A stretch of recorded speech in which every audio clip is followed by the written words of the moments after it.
Michael Hauser with Hauser Financial Coaching.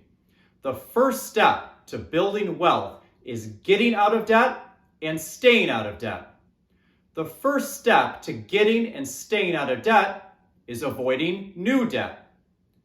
Most people are not prepared for emergencies. According to Bankrate, 56% of Americans have less than $1,000 in savings. If something unexpected were to happen, about 6 out of 10 people could not fund it without going into debt. That is not where you want to be. You need money set aside for life's unexpected events. Your emergency fund is an extremely important tool so that you can prevent an emergency from derailing your finances. Your emergency fund will turn a crisis into merely an inconvenience. How much cash you should have in your emergency fund depends on your specific situation. Let's look at the 3 levels of an emergency fund. The first step of your financial journey is to save $1,000 in a starter emergency fund. About 6 out of 10 Americans do not have $1,000 in savings. That is scary and dangerous. If this is you, run, don't walk, to save $1,000. Once you have $1,000 in your starter emergency fund, you need to focus on paying off all your consumer debt. That is, all debt other than your mortgage, as quickly as possible. Once you have paid off all your consumer debt, build your emergency fund to 3 to 6 months of your total household expenses. If you are near retirement or in retirement, build your emergency fund to 24 to 36 months of your total household expenses. In order to withdraw from your emergency fund, a situation must meet all 3 of these criteria.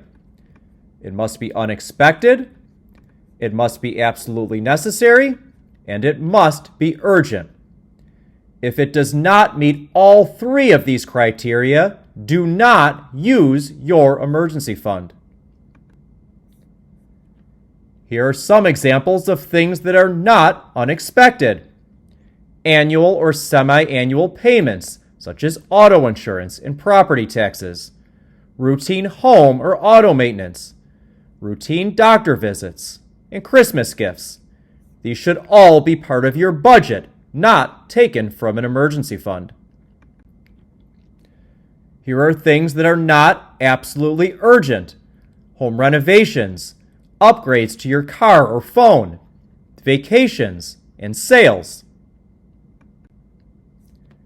Here are actual emergencies where it makes sense to draw from your emergency fund: a job loss, storm damage to your house, and emergency medical expenses.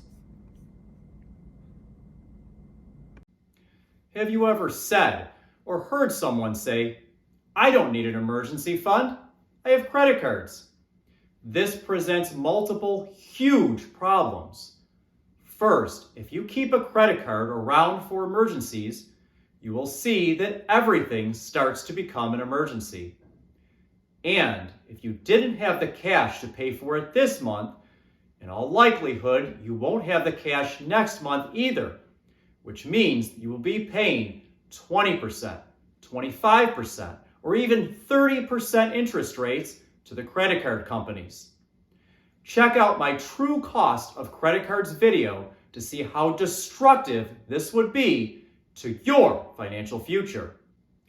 As your financial coach, I will help you build a custom plan that will help you both pay off your debt quickly and build an emergency fund, 2 very critical steps to help you make your financial goals a reality.